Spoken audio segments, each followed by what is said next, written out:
do the Eagles have enough weapons in the passing game to sustain this? Good question. I don't know, John.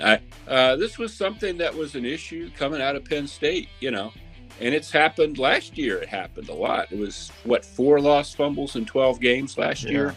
Yeah. This was four fumbles, 2 lost. He fumbled it 4 times. He only lost it twice. Okay, but this year he had not lost a fumble. Of course, the bigger thing with him is why he fumbled Sunday, which is that he wasn't playing for the last month.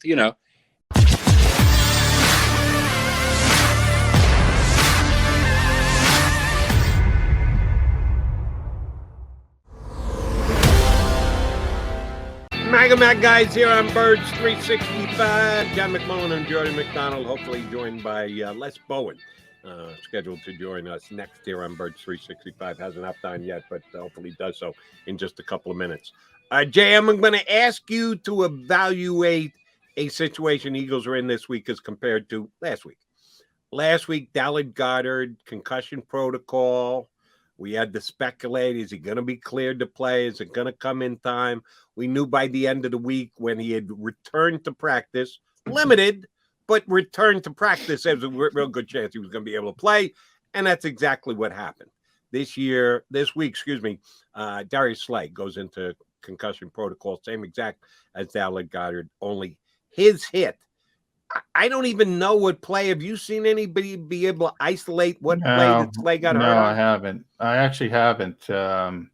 But I will say where you're going down that route, and again, I say it every week, you can't get cleared till Saturday. It's a 5-point process. So he's not going to be cleared till Saturday.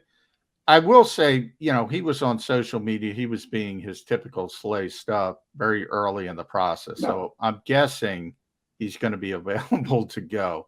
These things are, everybody's different. I say it all the time. It's worked out well for the Eagles. Before that, it was Josh Sweat. Then it was Dallas Goedert. Now it's Darius Slay. They've been able to get guys through the protocol pretty quickly. I think that's going to happen this week, but we got to wait and see. All right. And Slay is one of the regulars when they make players available during the week. He's a regular contributor, is he not? And yeah, he's one of those guys that the Eagles probably do so because they know you guys like to talk to him, and he's a good quote, but sometimes he's a quote that they're not really wanting to get out just yet. Will you read anything into Darius Slay, either availability or non-availability for you later this week? No, he is a leadoff Wednesday. Typically, he leads off every Wednesday. Player availability. If you're not to a certain point in the protocol, you're not allowed to talk to us. So I wouldn't read into it much if he wasn't there Wednesday. As long as he's on the field in a limited fashion by Friday, he's going to play. So I would say that would be the more indication. Obviously, if he talks to us on Wednesday, that's a clear indication he's going to play. I was going to say, is that a league rule that if you are in the protocol that you cannot make media availability? Is that already prejudged by the league? It is prejudged by the league. You don't have to be completely out of the protocol, but you have to be through a certain stage. And Dallas Goedert was an example. He talked to us after he signed the extension. Technically wasn't cleared fully till Saturday, but you have to be through a certain point of the process. Early in the process, yeah, you can talk to us. We'll see how Darius Slay plays himself out. All right, coming up next here on Birds 365, good enough to join us is our buddy Les Bowen, who looks comfortable and relaxed. I guess this part-time Eagle coverage thing is agreeing with you, Mr. Bowen. Oh, it certainly is, Jody. Thanks very much. Yes. Yeah, it's good to see him. If you hear my dog chiming in the background, that she's excited to see Les, who's a fellow dog lover. Indeed. Yes. So good to see you, Les. I guess we'll start out with this drastic shift with this particular team and more so the offense. It's nirvana for Philadelphia fans. They're running the football 3 out of 4 games over 200 yards running the football. The other one, they were at 175, 180, whatever it was. Why this effectiveness? Or is it a perfect storm? Offensive line, Jalen Hurts, running backs. If you had to pick one thing, what would you say? Well, I'd say offensive line if I had to pick one thing. But certainly Hurts he's in like almost Lamar Jackson territory now in terms of his effectiveness when he runs the ball. I got into a kerfluffle on Twitter during the game. That's not like you. It's certainly not. No. But you have to pick your words very, very carefully. And I unthinkingly said, Hurts isn't as fast as Michael Vick was, but he's more powerful and shiftier. And the shiftier brought out about 50 people who wanted to inform me that Jalen Hurts is not as shifty as Mike Vick. I tweeted that right after the 24-yard touchdown run where he made that amazing cut. Yeah, that was a pretty good cut. Maybe I didn't exactly mean shiftier, but he can really he can make a very precise cut, and he's extremely powerful and has plenty of speed. There's probably nobody as fast as Vic was when he was at his prime, but Jalen Hurts is my point is an elite runner as a quarterback, something, right up there with Randall Cunningham or Donovan or anybody else that, you can name that's been a good runner of the football from that position. And John can relate to your kerfuffle because I nitpick with his words all the time. Yeah, you got to be careful here, Les. Yes, indeed. I will also second guess use of a given word. So keep it on the lookout, Les. Speaking of that niftiness or whatever word you want to use to describe Jalen Hurts, he is a guy who does put himself at risk. He's a guy who's not afraid to take a hit. John and I were just talking about it before we brought you on. Is this sustainable? To his credit, he wasn't hurt when he was at Alabama. He wasn't hurt when he was at Oklahoma. He hadn't gotten hurt yet in his pro career. Is he one of those guys who can just take a hit and keep on ticking and keep on going? Or the Eagles play a little Russian roulette with their starting quarterback? I don't think they're playing Russian roulette, but that's clearly the reason that you don't do this. And the reason that I think they preferred, if they could have, in the offense they were trying to run earlier in the season, to have, Hurts running only as kind of a last resort. In the long run, if you're looking at years down the road, is he going to be able to do this his whole career like this? On pace for 900 or 1,000 yards or something? No, nobody's ever done that in an entire career. He's going to have to be able to beat people with his arm more. And I kind of thought this New Orleans game would be the day that we saw whether he could do that because they were so good against the run. And then they just ran right over New Orleans anyway. So, but I do think he needs to develop more as a passer. And it's not necessarily that he's going to get some sort of severe injury, although obviously that's possible. But if he even gets dinged up, if he gets a sprained ankle or something, he's not going to be able to do what he did Sunday. It's just common sense that, this is dangerous, and it is, he's pretty good about getting himself down and not taking gigantic hits. But I don't see this as something that they're going to be able to do going forward, next year after that. That it's not going to look exactly like this. I don't think. Maybe I'm wrong, but that's my feeling. All right, Les. So, Jody talks about sustainability from a health perspective. I'm going to talk about it from an offensive perspective, just from what you were mentioning about the passing game, about, since they've made this shift, really only 2 guys are getting targeted, Devontae Smith and Dallas Goedert, and that's it. Occasionally Jalen Rager will get a touch to lose yardage. J.J. Arcega-Whiteside got the big reception finally, his first target of the year. Quez Watkins has kind of gone away. Yeah. You bring up Michael Vick. At times, you had that slot blitz people would use to affect him. They did it with Lamar Jackson, Miami, a couple weeks ago. When that's coming, and I don't know when it's coming, but it's coming at some point, do the Eagles have enough weapons in the passing game to sustain this? Good question. I don't know, John. You bring up Watkins. I sure hoped he was going to be, in the preseason, there was a lot of buzz about him. And in the early season, he had some long catches. He still has one every now and then. But I was really hoping for much more of a breakout year for him than we've seen, mostly because he hasn't been targeted lately, as you said, once they went to this running attack. I'd like to see them try to get the ball to him more. Maybe a little more Greg Ward, I don't know, instead of Rager. Another Greg Ward fan. Yes, everybody's jumping on the free Greg Ward bandwagon. Bring back Jody Greg Ward. Is a huge Greg Ward guy. I think he's a nice guy to have around. I don't think he's a great player, but he can certainly make that catch over the middle. It just seems like with Rager, I don't know what the deal is. He and Hurts don't have a great chemistry. It doesn't seem like to me. I wouldn't be surprised to see Rager out of here after this season. It's put somebody in there that Hurts rather trusts to get him yards. There's a lot of times when Hurts is scrambling around and he really wants to throw it and he ends up running.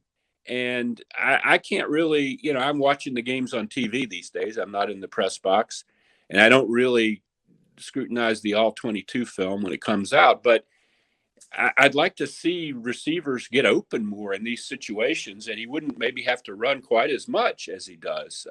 But I do think they are going to have to throw it more as time goes by. And, I don't know if they have the weapons or not.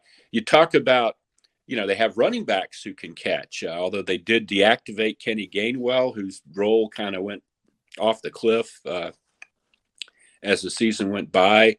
There are some people they could use that would give them more in that regard, but I don't know. I don't know what their situation is there. Les, need your take on this. Preseason, turning back the clock, Eagles just hitting the field for the first time to start this year. Both John and I questioned. I don't think we overly critiqued or criticized, but the fact that the Eagles coaching staff didn't have that veteran calming hand, that it was not only Nick Sirianni's first time as head coach, but most of his underlings were in positions that they hadn't been in before, and you didn't have that overseer, that mentor position on the Philadelphia Eagles coaching staff. Well, now that they're running the football down teams' throats and they're winning games and everybody's smiling here in Philadelphia, that question has kind of gone out the window. Did we overemphasize it before the year has started? Is it something that will be popping back up again over the next couple of weeks? Were you a guy who said, how do you put a staff together without having a veteran guy at the top with as many young guys, your two coordinators and your head coach with the experience they've had? Where is that conversation going for the rest of the year? Well, I don't think it was a mistake to say that. And I think you saw that in the early season. As recently as a month ago, this team was in a shambles. That loss to, what was it, a month ago tomorrow, that loss to the Raiders was just, everybody thought the organization was on fire and everybody should be fired. One thing you see, though, is, for example, the emphasis the last month or so that we're talking about on running the ball has a lot to do with Jeff Stoutland, who is a veteran voice in the coaching room. He's not a coordinator, but he is the run game coordinator. And I think Nick Sirianni talked yesterday about Stoutland's role and how he designs the running attack. But some of these early miscues they had, they could have been doing some of the stuff they're doing now offensively and defensively. We really haven't talked about the defense, but the defense looks a whole lot different than it looked a month ago. Some of that's development of players like TJ Edwards, but some of it is strategic. Some of it is blitzing and changing fronts and things like that the players actually were crying out for earlier in the season that wasn't happening. I think they lost some games, this season that maybe they should have won, frankly. So I do not think that was misplaced. I do think it took these guys a good darn while to figure out what they do best, what their players do best, and how to utilize that. And maybe that's, it's not unforgivable or anything, but maybe with a more veteran staff, it wouldn't have been quite that much of an ordeal to get to, the stuff that really works. A couple things there, Les, because I do want to talk about Jeff Stoutland. And I don't know if you saw the Giants last night against Tampa Bay, but when you have bad offensive line play, it is tough to do anything in this league. And I think people forget. I mean, Isaac Seumalo's not out there. You have a rookie in Landon Dickerson. Brandon Brooks isn't out there. Jack Driscoll is effective.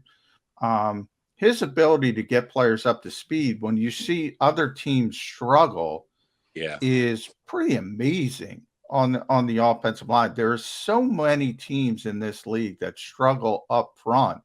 In the Eagles, even guys like Matt Pryor and Halapoulivaati Vaitai over the years, they're not great, but they're competent. It's pretty amazing. Is he the most important member of this coaching staff? It's tough to say with a head coach, but let's face it, this team is built on its offensive line right now.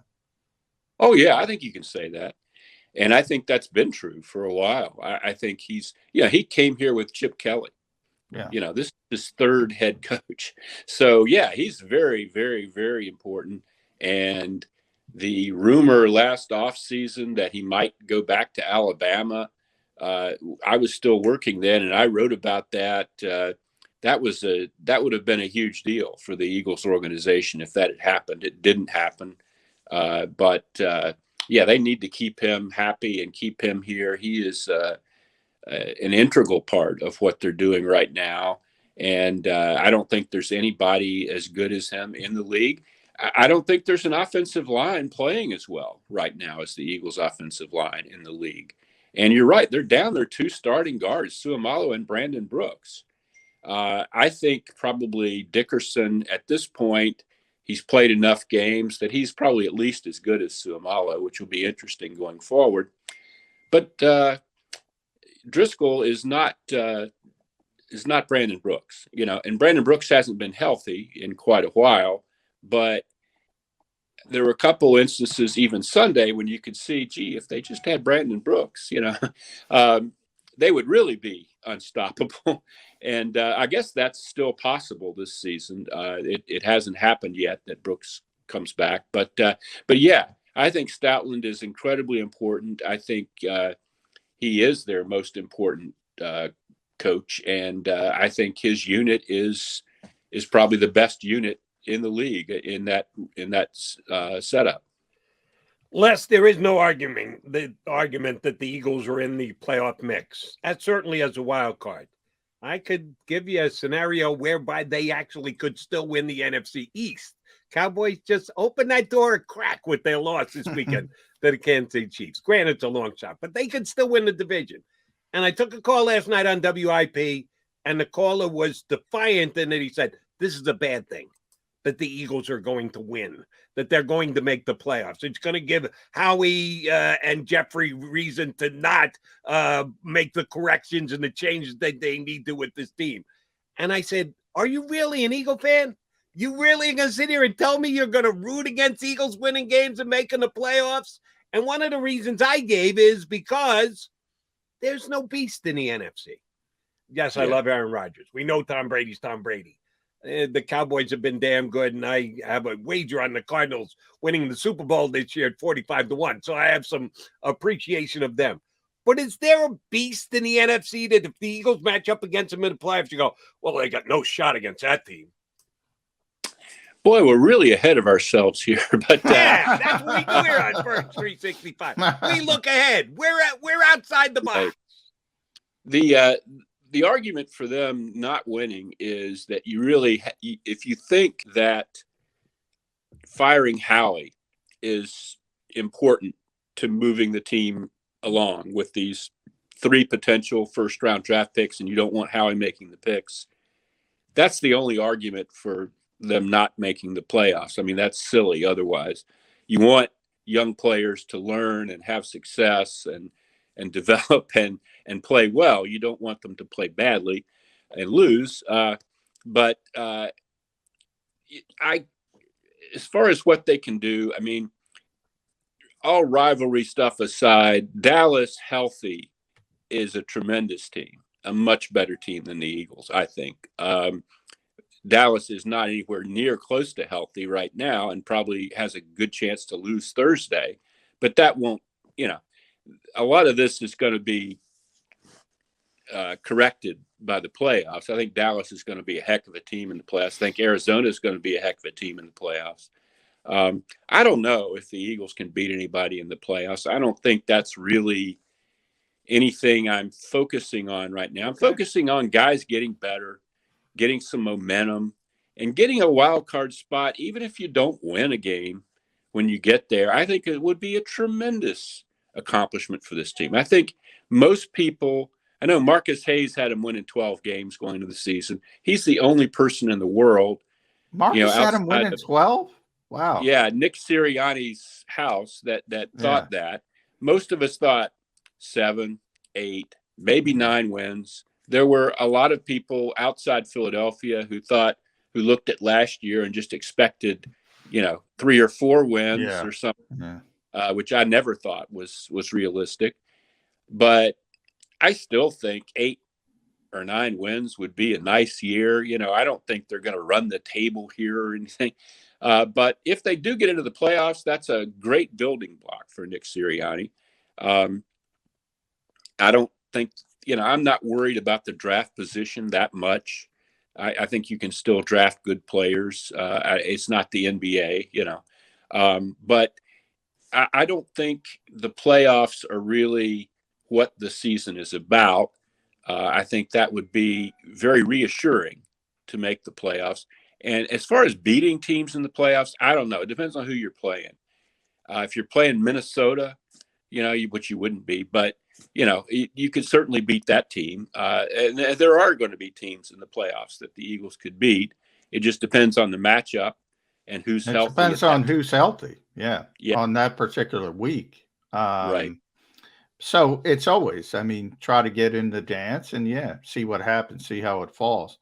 I do want to go back to the coaching staff because you also mentioned Jonathan Gannon last. And there's been this thought process that he's gotten more aggressive and done a few different things, and he has, but the quarterbacks have changed. So instead of Tom Brady and Patrick Mahomes, we're seeing Trevor Siemian. This week it's going to be Daniel Jones.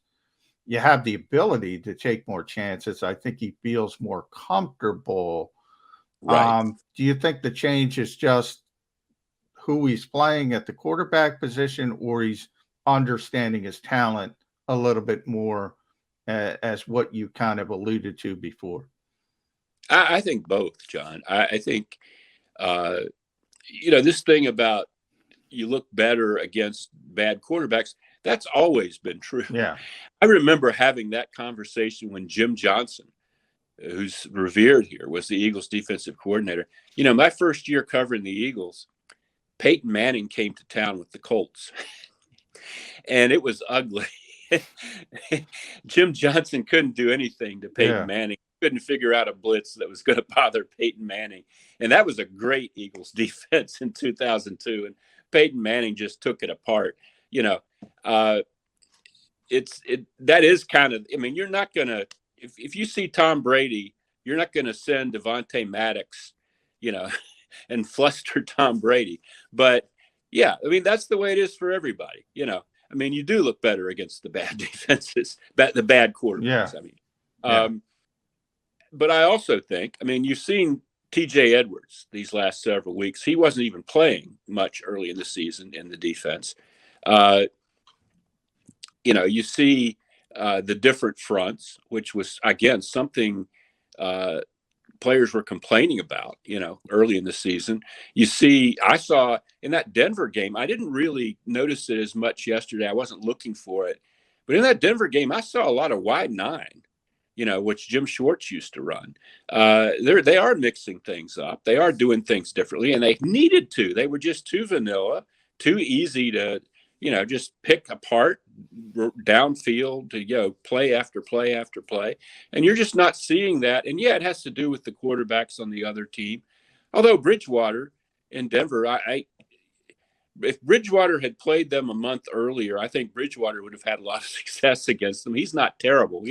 Simeon was terrible. I mean, he wasn't good, and they still, by the way, before we get too carried away with the Eagles, you did see some things in the fourth quarter that you didn't like. But they let the Saints back into the game and had to score another touchdown to kind of calm things down late. And that was ridiculous. You had a 30-7 lead, so all the problems aren't solved. They aren't a perfect team. They aren't a great team. But yeah, I think Gannon has schemed more to the strengths of his players. And he's also figured some things out personnel-wise in terms of who he wants out there. I think Edwards is a huge part of this, going forward. All right, Les, on a scale of 0 to 10, 0 being what? Me worry?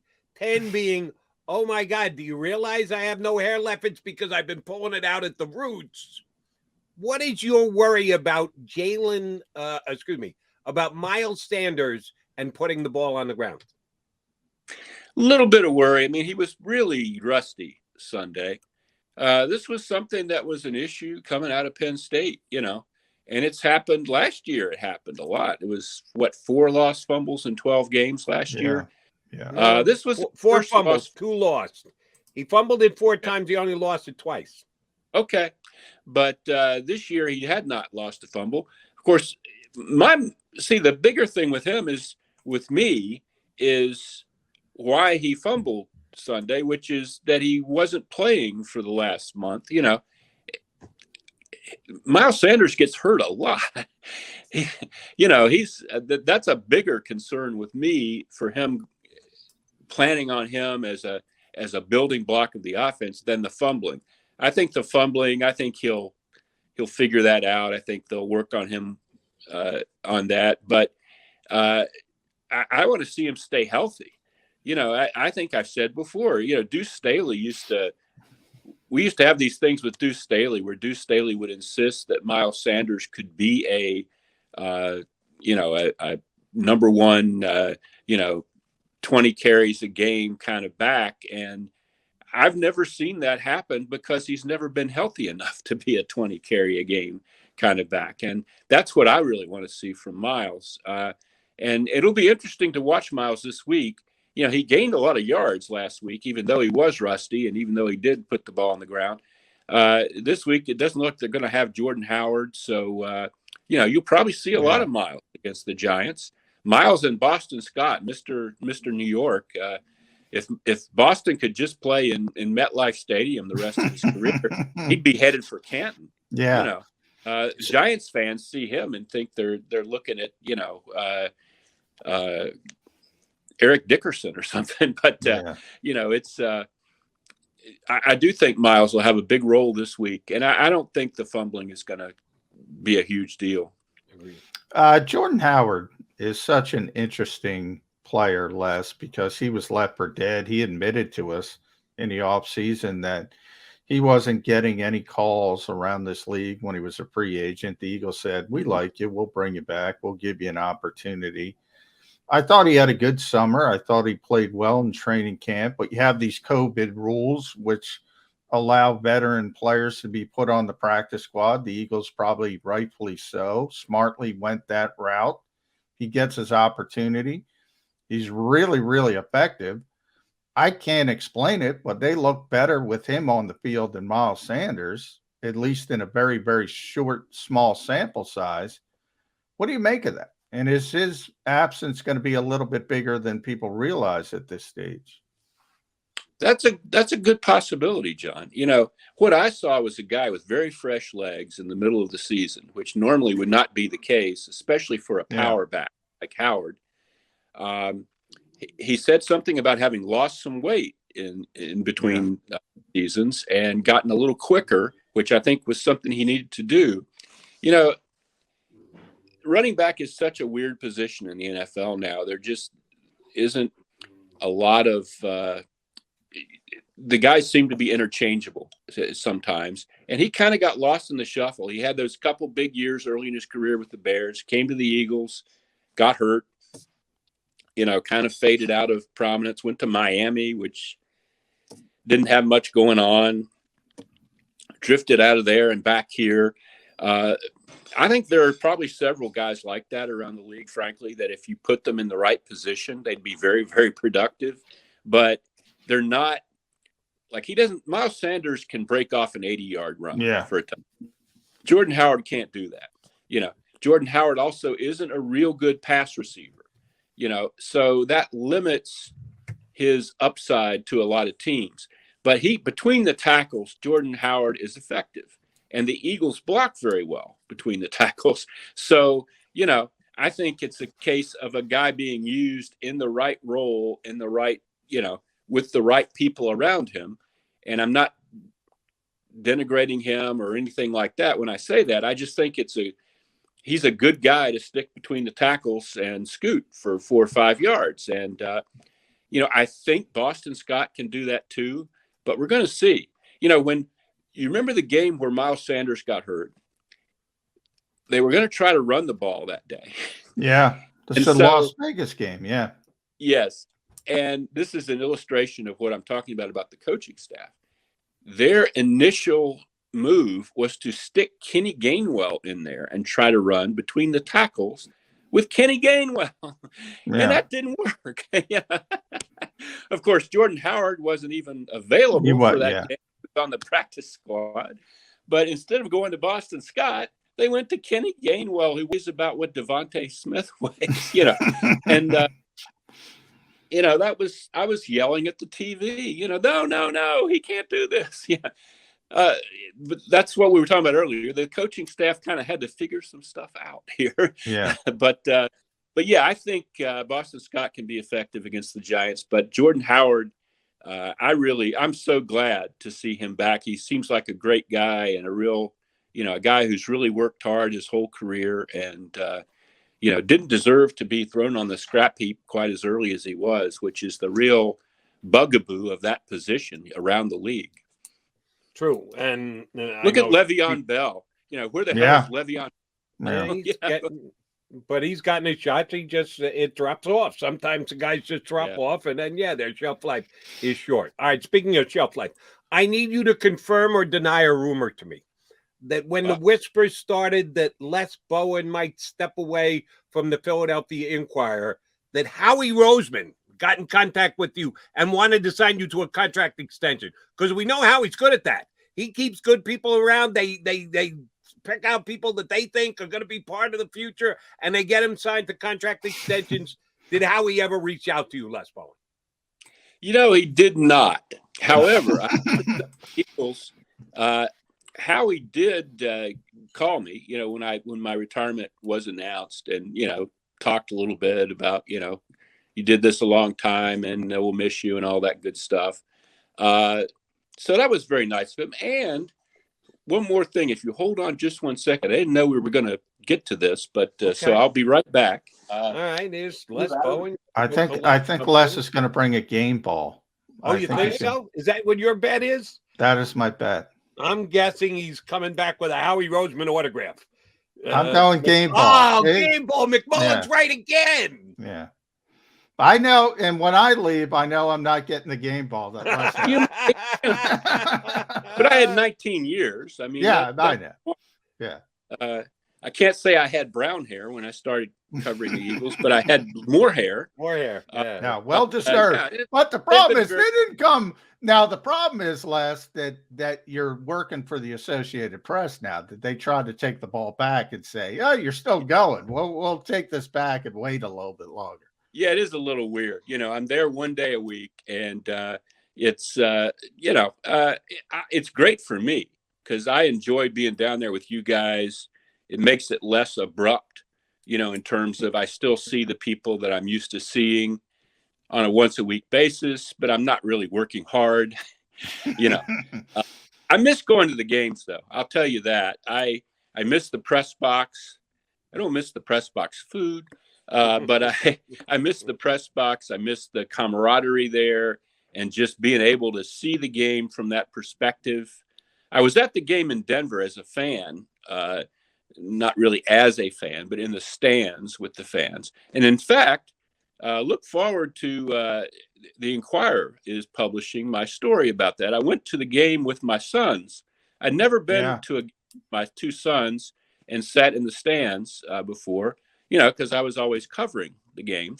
And I feel like most fathers and sons in Eagle Land have had that experience. And finally we did in Denver. I have a son who lives in Denver. And so the other son and I and his wife flew out there, and we got tickets and went to the game. And it was a heck of a thing. Well, we're glad you had a good time. Now, sitting in the stands, you didn't get a contact high in Denver, did you? They have some less than restricted laws. That no, I'm only kidding. Les, great really? stuff. I hadn't heard that, Jody, and my son certainly wouldn't know anything. Okay. Les, good stuff. We'll get you back up in a couple of weeks. Thanks for jumping on with us today, bud. Thanks, Les. That's Les Bowen. He went to the game. Well, you knew that one. You had that one sniffed out, McMullen. We'll see. We'll get you your game ball. You got to hang for another couple of years. Yeah, I think. Well, I think Marty got a game ball too. Did he? Oh, yeah. That's right, because he went national on us. Yeah, I'll never be getting a game ball. Yeah, except, I'm not getting, hey, Howie, you can at least send me a a text for reminding you to get the DJ Edwards thing done. Yes, that would be nice, Howie. A little just text. Well, with a call. check Well, mark thank you. next to it. Call. Say, you know, maybe this is something you should get done. All I need is the thumbs up emoji. That's all I'm looking for, Howie. Don't have to go long-winded on me or whatever. Just a thumbs up emoji saying, and then TJ in parentheses thereafter. And I'll be perfectly fine. Don't need a game.